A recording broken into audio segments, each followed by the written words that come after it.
Hello, everybody. Welcome to the NYU Returns webinar on international students. My name is Chris Hung, and I'm an international student and also a senior in Steinhardt.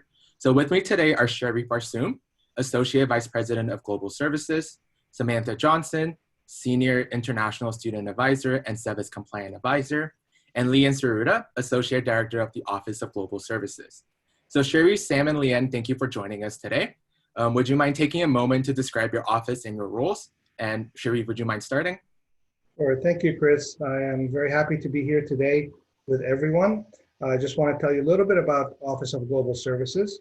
We have 40 people working at the Office of Global Services, and our main mission is to make sure that all international students are taken care of for immigration purposes, for visas, for any of the questions that they may have, any of the cultural adjustment questions, or anything that they may encounter any difficulties here in the United States. As you know, we have the largest international student population in the United States. So we are very well versed in all the immigration rules and regulations. And we're also trying to make sure that they are comfortable here. We are very much advocates for international students. And so we do a lot of programming, and we have a lot of advising, and we'll talk more about that once we get into the session. But just want all international students to know that NYU definitely values all of them singularly, one by one, and we want to make sure that they have the best experience here in the United States, and they are ultimately successful and graduate with an NYU degree. Hi, good morning. My name's Samantha Johnson. Chris, it's so great to be on this panel. So my role in the Office of Global Services, as Sherif says, is first and foremost supporting the international student community at NYU. As Senior International Student Advisor, I advise students on immigration-related matters, as well as cross-cultural matters in various ways, through advising appointments via email, as well as in workshops and panels like this.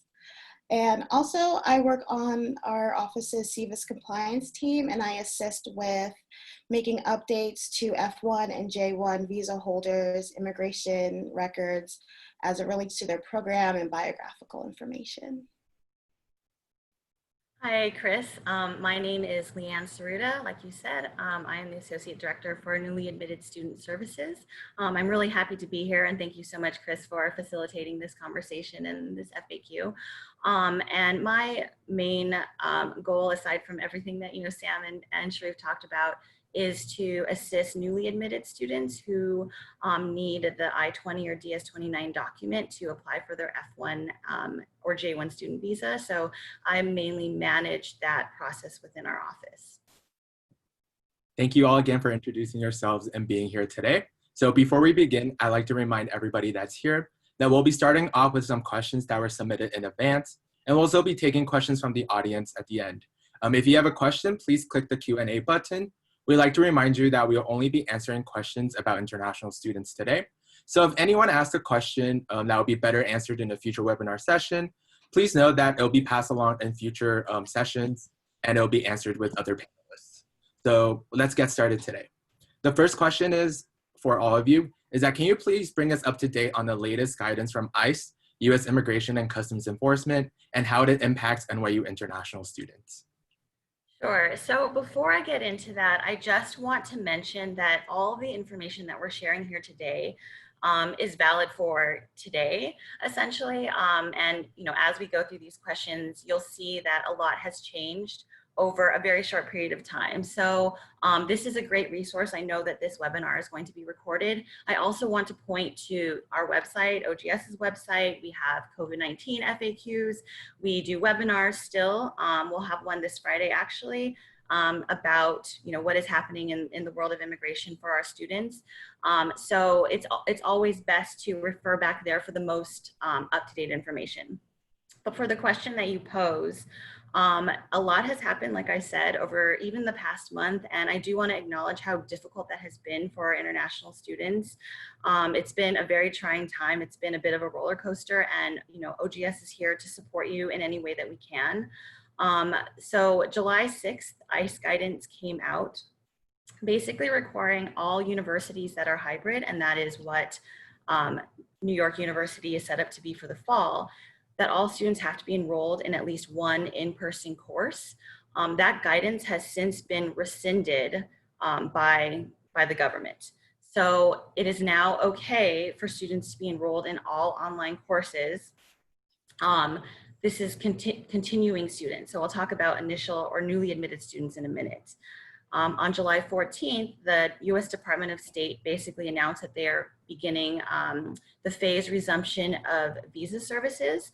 And so we have been hearing anecdotally from students around the world that, you know, some consulates have started to open, visa appointments have been honored, and students are actually starting to get their visa, but it's very consulate specific. It depends on the country that the student is in. On July 16th, the US Department of State announced that students traveling to the US with an F1 visa from the Schengen area and the UK and Ireland could travel to the US.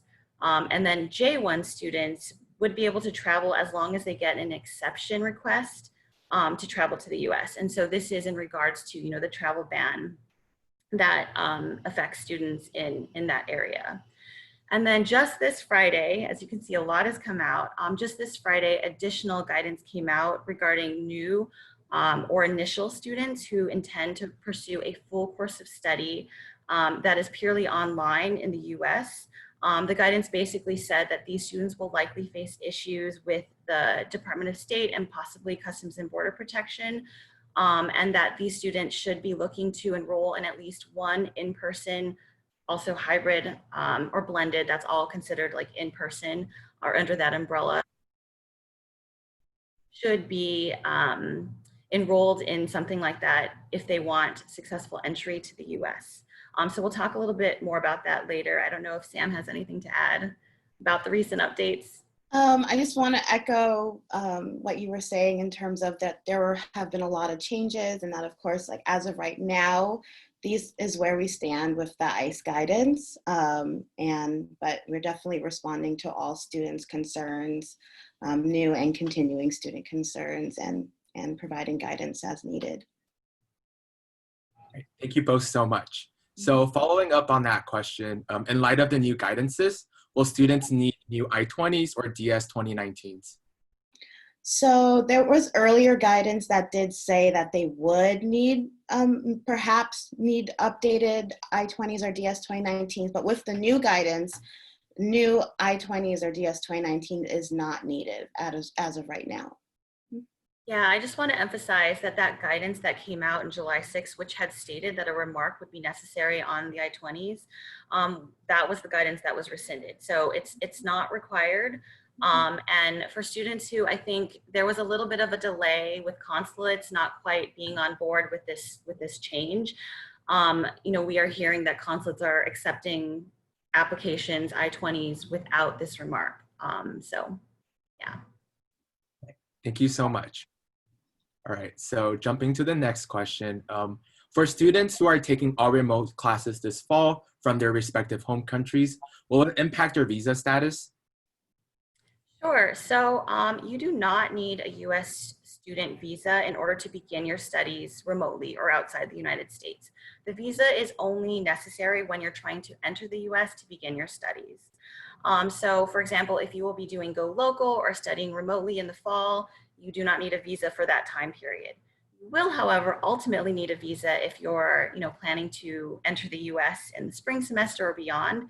And so what we've basically been telling students is, it's not a bad idea to be in the process of applying for your I-20 if you haven't done so already, and also line everything up to apply for your visa. We don't know how long delays will be. It doesn't hurt to at least begin that process. And for continuing students, if they are full-time enrolled in a course of study, then we'd be able to keep a student's F1, J1 record active. So that's positive news that we'd be able to keep your immigration record active during that time of taking all remote classes from one's home country. And Chris, that's really important because when you keep a record active, you are still keeping them in line with when they come back to the United States, they can still apply for CPT internships or OPT after graduation. So that's the good news about the latest regulations, is that they are keeping these records active as long as they're taking full-time from outside the US.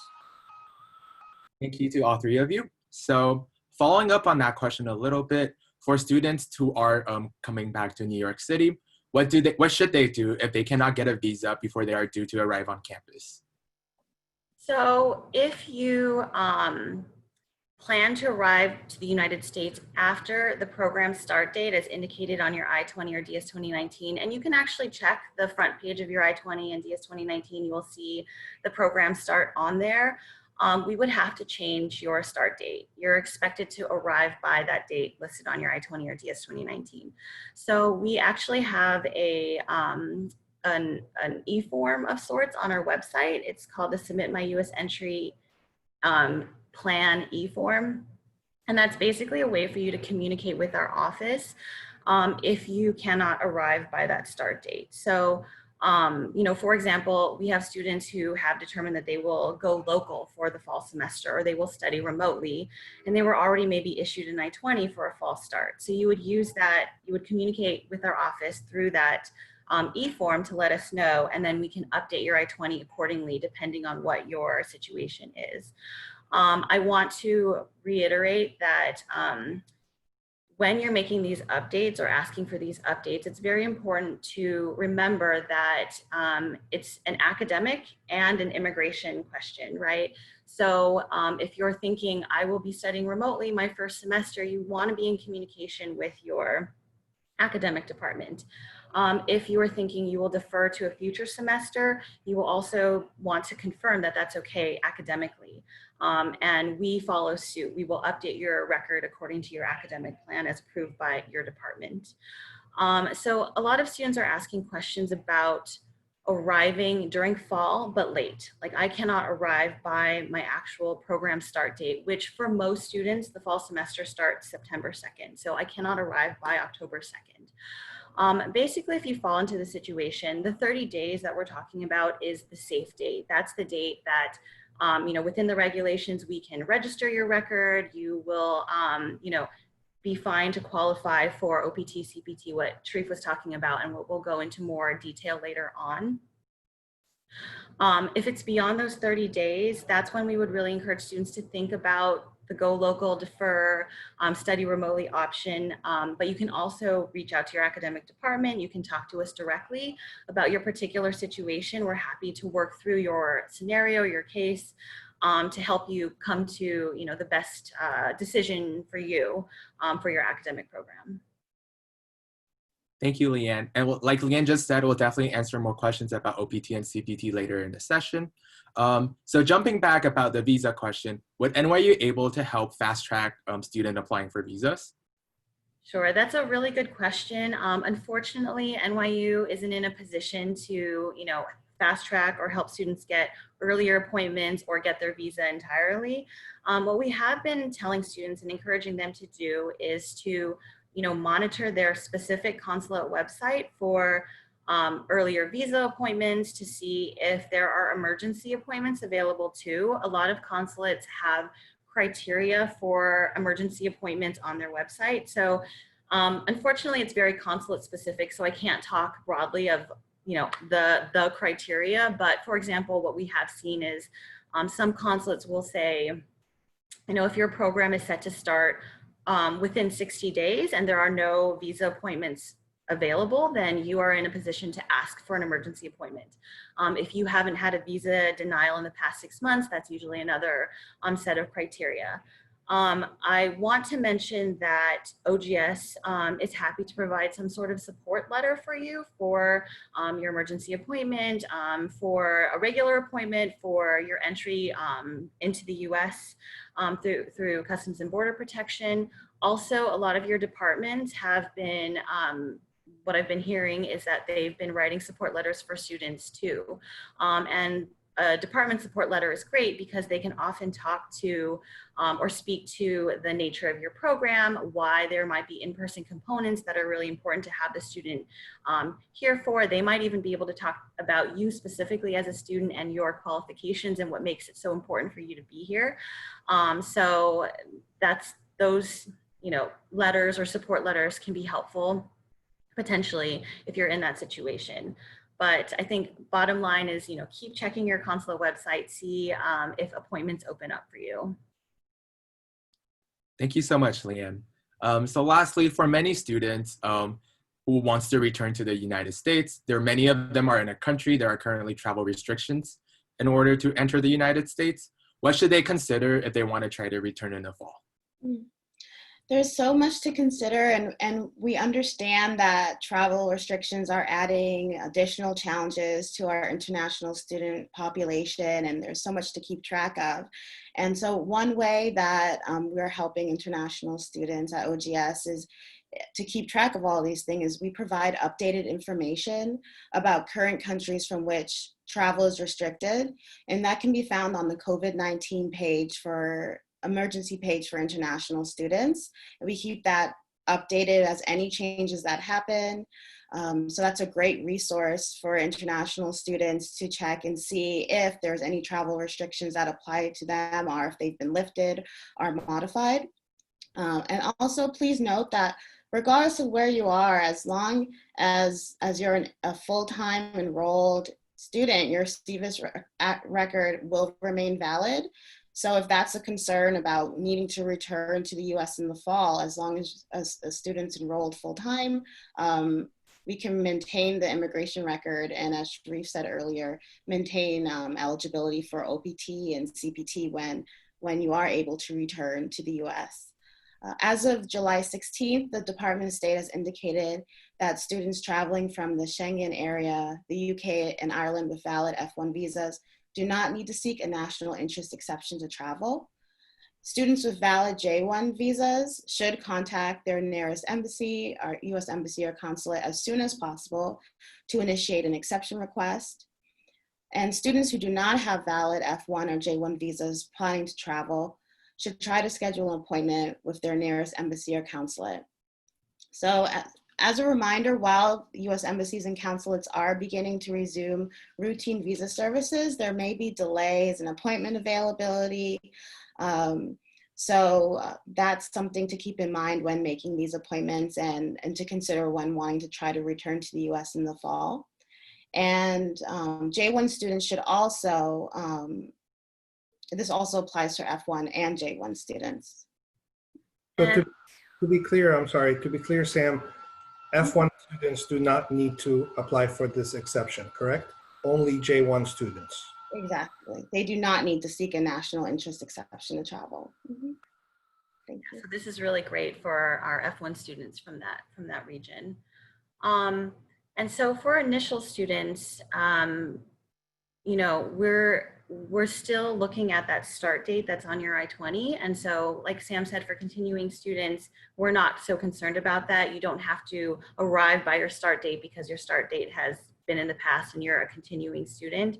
But for initial students who, are facing trouble entering the US due to travel bans, I'll go back to what we were saying about considering, if you can arrive within the first 30 days, then you're sort of in one situation. But if it's beyond that, looking at deferral and studying remotely, etc. I want to highlight one more time that Submit My US Entry e-form, because that is really your way to communicate with us what your plans are. And so you can basically select in a drop down, I am going to be studying remotely, or I will go local, and we will take that information, update your I-20 and send it to you. We'll send a digital copy to you to your NYU email address. Thankfully, that is still something we're able to do. Those I-20s are still permitted with even all the new guidance that has come out. Thank you to all three of you. So following up on the visas questions and the newly released guidance, if students do receive a visa, would they still be able to travel to the United States if all their classes will be online? So for newly admitted students, again, that ICE guidance that came out on just the 24th on Friday really states that, if you're an initial student and coming for fully online courses, this could be problematic with the Department of State and CBP. So, ultimately it's their decision about and having you be able to enter. So we have really been telling newly admitted students to look into options for an in-person, blended, or hybrid course. And just talking with various schools and departments, the university is doing everything that it can to support its international students. So there have been talks, and we have been having discussions with various schools that are still trying to set up situations where students can meet that in-person component. So yes, that's essentially what we would say. Thank you so much, Leanne. And another question about visa status. So in terms for students, would they be able to enter the United States as a tourist, then change it to F1 status if they already have a valid tourist visa? So that's a great question. It's been coming up a bit in our, one-on-one advising sessions. And, a lot of students might be in a situation where they already have a valid tourist stamp in their visa. And so they're wondering if they can enter with that valid tourist stamp. Really, the answer is no, it's not a good idea for a couple reasons. One, if you enter as a tourist and do a program of study, you're violating that tourist status. So that is not a good idea. Also, if your intention when you enter the US is to study and not be a tourist, which is what your primary intent, right? Then that is also an issue. It might come up in the future. Why did you come in as a tourist and ask to change your status to F1 when you were clearly already admitted as an international student at NYU prior? So it's not a good idea to take that route. It might seem like an easy fix, but it's actually could cause a lot of problems. Thank you, Leanne. Sure. Jumping on to a different track, for many international students coming back in the fall, financial aid is a big question. So many students have the question about how financial aid, whether or not it's available for international students who have been impacted by the coronavirus situation. Sure. So the university is committed to using Federal CARES Act funding for direct student assistance, and that includes adding funds for the NYU COVID-19 Relief Grant Program, and that's to be used for the rest of the summer and the fall. And I believe a link will be shared for that specifically, but this is open to graduate students, undergraduate students, et cetera. And I believe for fall, the review starts in, I think, August 17th. So you definitely have time to submit your application. I believe it's through Albert. Yeah. Thank you, Leanne. Like Leanne said, the answer to that question, the link to that website is linked into the chat right now. Sherif, would you like to add something? Yeah, Chris, I just wanted to also add that tomorrow there's a lot of questions about whether people can travel on a 14-day ban and so forth for health reasons and for COVID. Tomorrow there is another webinar at 10:30 in the morning that they can tune into for the public health, and they can ask a lot of the public health questions about entering the United States and the 14-day bans and so forth. Thank you, Sherif. Okay. Building up to the next question, this one really has to do more with transfer students. If a student is transferring their SEVIS status record to NYU from another US-based school, would they be able to do so without problems, even if they are outside of the United States? So if a transfer student is outside the US and won't be able to enter by the start date of the program as listed on the I-20 or DS 2019, OGS has to work with the government in order to defer or change, we call it a data fix, the start date on your I-20. So there is room in the guidance to potentially allow for that, for transfer students to transfer beyond this typical 5-month window that we talk about. However, the guidance is not, it's not indefinite, and there's no real clear answer when, how far after the 5 months that will be honored. So at this time, we're in a position to really, we want to support our transfer students. If at all possible, we're basically encouraging them to transfer, and we're collecting their information so that we can request this data fix come fall. And if the government basically doesn't allow for that, then we would have to have our transfer students get an initial I-20 with a new SEVIS ID, pay the SEVIS fee again. Fortunately, if a transfer student has a valid F1 visa, it's unexpired, even if it's a different SEVIS ID or linked to a different SEVIS ID, even if it's from a previous school, you will likely be able to still use that visa. But for work authorization purposes, and again, we'll talk about this a little bit more later, you would have to again start the clock of acquiring 2 consecutive semesters of in status before you're eligible for off-campus work authorization like OPT or CPT. So I think we want to support our students in any way we can, particularly transfer students, and basically queue things up so that should the government permit us to do this data fix, we can do this for all of our transfer students, but we're also sort of warning and letting our transfer students know that if they cannot come here for the fall semester, there is a chance that we would have to issue an initial. Thank you, Leanne. In regards to students' I-20s, many students have the question, how would they be able to get a new travel signature? Mm-hmm. So international students can request a new I-20 or DS 2019 with a travel signature by following the instructions on our How to Get a Travel Signature page, which we'll share the link to that. So a student can simply fill out an online request form, and OGS staff will email the student once their new document is ready with a travel signature. F1 students will receive their new I-20 by email, so they would print out the I-20 and then sign it and use that for travel and other purposes. And J1 students would receive their new DS 2019 by mail, a physical copy using UPS. And you can check the travel signature on your I-20 and your DS 2019. For your I-20, it will be on the second page. For your DS 2019, it's on the first page.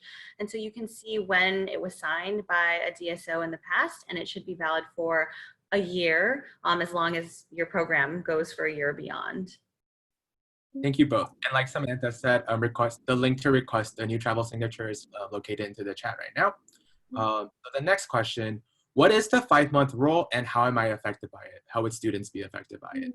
That's a great question, Chris. That's a question that we frequently receive. And so to explain what the 5-month rule means, it refers to a student's immigration record being terminated in status based on them being away from classes or not in status for 5 months. So with the new guidance as it stands as right now, as long as a student's SEVIS record is active and valid and they continue to enroll full-time during the fall and spring semesters, even if they've spent more than 5 months outside of the United States, the student will not be affected by that rule. There are so many students that have had to depart the US in March and spring and with travel restrictions, and so this is good that this 5-month rule does not apply. And it also means that if a student is continuing to have a valid F1 and J1 visa, they would not need to apply for a new visa because they've been outside of the United States for more than 5 months, as long as they continue to enroll full-time at NYU, even if that enrollment is remote. Thank you, Samantha. So finally, we'll be answering some questions about working with OPT and CPT. So for many students on their mind in regards to all the new guidances, how would their OPT and CPT eligibility be impacted? Sure, thanks, Chris. I think before I go into that, I just want to reiterate one more time that excuse me, the information that we're talking about today is valid for now, and guidance can come out in the future. Things can change, so it's best to certainly refer to this webinar if you're watching this at a future date, but also look at our website. We send updates through email also to our students. We have, again, that FAQ that's available. So I wanted to reiterate that in case someone enters this webinar in the middle. But going back to your question, the general rule of thumb is that a student has to acquire or complete 2 consecutive semesters in status. So you have to, of course, enter the US and initiate or begin your status to have the clock start. before you would be eligible for off-campus work authorization. So that would be CPT, curricular practical training, or OPT, optional practical training. So what we're looking at typically for students is that they have to complete fall semester and spring semester to be eligible for off-campus work authorization for the following summer. Or if you start in the spring, you would have to do spring and then fall to be eligible after that. So students often ask about that summer term. Unfortunately, in pretty much every case at NYU, the summer term is not a required term, and so that doesn't count as part of the 2 consecutive terms. So that is how we look at acquiring OPT or CPT eligibility. One exception that does come up sometimes is for grad students. If your program requires an internship for all students prior to the 2 consecutive semesters being met, then you could be eligible beforehand. But that's fairly rare on campus. I think physical therapy might be one of those majors because an internship and that practical experience is required at the very beginning. And then for transfer students, and we talked about this before, if we're able to keep your same SEVIS record and keep it consistent throughout this period, you would not have to start the clock over again. Thank you so much, Leanne. Oh, Samantha, would you like to add something? Yes, I wanted to add for continuing students. So for students who have already had spent a fall and a spring semester in F1 or J1 status, if the student has an active record and they study full-time remotely or go local, they would still maintain their OPT or CPT eligibility. But the student would have to be physically present in the US to submit an OPT application. That's for optional practical training. The optional practical training application process remains the same. So if you wanted to keep this option open, students should make plans to apply within the United States. And a common question that we do receive is students who are wondering about our alumni who are wondering how this guidance affects them. So students who are currently on post-completion OPT are not affected by the new ICE guidance as it relates to their employment. Thank you so much. I think I want to mention one other thing regarding initials, and I'll just emphasize again that a lot of questions come up regarding, well, what can we count for fall term? I'm afraid I'm not going to be able to make it at the very start of the semester. Can I still count the remainder of my fall term toward OPT or CPT? And we're again looking at kind of that 30-day mark. That's really the safe bet in terms of registering and counting fall semester for a summer internship this coming summer. Thank you both so much. So following up on that question, for many current students who they're seeking to work remotely or do an internship while they're abroad, would they be able to do that? That's a great question. And I know I'm always so happy to see when that question comes in, when students have job opportunities, whether in the US or abroad, just given with the current climate, it just makes me so happy to hear that our students are able to have these opportunities. So you can work anywhere remotely in the US, in their home country or in any other countries, if you have work authorization, do so within that country. Please note that the country that you might currently be in may have restrictions, but from a US immigration perspective, working remotely or doing an internship abroad is fine. For internships that are with a US-based employer to fill an academic requirement, students can engage in curricular practical training during their time outside of the US, as long as, one, students continue to be enrolled in a program of study in which CPT is integral to their program of study. 2, students have authorization before the start date of their CPT. And 3, either the US employer has an office outside of the US, or the employer can assess student engagement and attainment of their learning objectives electronically. And any associated course enrollment for CPT can be online. And just one note about students who may be seeking to engage CPT for a US-based employer, that Just do note that Social Security offices across the country have suspended face-to-face services nationwide until further notice. Generally, I mean, we're hearing that some are opening up, so that's something to consider if your US-based employer is requiring a Social Security number. Thank you, Samantha. So we're kind of near the end of our session. So this one final question kind of goes for all of you. So what kind of efforts has OGS and NYU pursued to advocate for international students? I can take this one, Chris. There's no doubt that we've been definitely advocating on all levels, from the local side to the state level, all the way up to the White House. We have been advocating for, we haven't stopped advocating even with COVID. Our public affairs folks, our government affairs liaisons in Washington, D.C. Have been, always keeping us up to date about what's happening with all the new regulations in Congress and so forth. But also, President Hamilton himself has written several letters, and you can find those letters on the Public Affairs website and Government Affairs website. And it's been great that even our president has been advocating for international education and the importance of international students here in the United States for research, for cultural reasons, for exchange of ideas. So it's been a huge effort on our part. Not only does NYU send these letters to congressmen and congresswomen in DC, but we also join with other universities. We join with other advocacy groups and associations like AAU and other associations to make sure that our voices is heard and to make sure that international students get the maximum benefit under the law of immigration. So we've been very proactive with that. In fact, the latest lawsuit that came out from Harvard and MIT, NYU had joined with an amicus brief with 40 other universities to support that lawsuit. So we've been very proactive about being advocates for international students.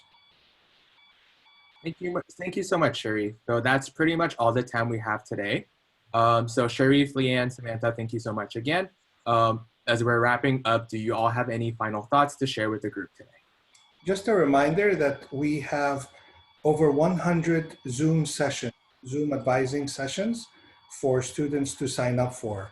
And every day, as we see those sessions being filled up every day, and believe me, they fill up very fast, 100 advising sessions per day, we add more sessions. And so if people have questions, if you have any doubt in your mind, don't hesitate to sign up for a Zoom session, and we'll be happy to answer your questions. You can always email OGS. Don't forget, new international students this year as well have to do a orientation that is online, and we'll be sending more information about our online orientations before too long, okay? But we're happy to help in any way, and I know there's lots of questions. I've seen a lot of questions come in, and don't hesitate to ask those to us in a Zoom meeting or email and so forth. But we're here to help you, and we're excited for the new academic year. Thank you so much, Sherif. So I would like to thank Sherif, Samantha, and Leanne again for joining us today. And thank you also to everyone who was able to log on and participate. So this webinar will be posted on the NYU Returns website so that anyone who missed the whole thing or missed the earlier parts will be able to view it. A full transcript will also be available as well. So when you go to the NYU Returns website, I also encourage you to take a moment to check out previous webinars that have already been posted. Please continue to also check NYU Returns for the most up-to-date information about the fall 2020 semester. I hope that everybody stays safe and enjoy the rest of your summer. Thank you very much. Thank you, Chris. Thank you so much. Thank you, everyone. Take care.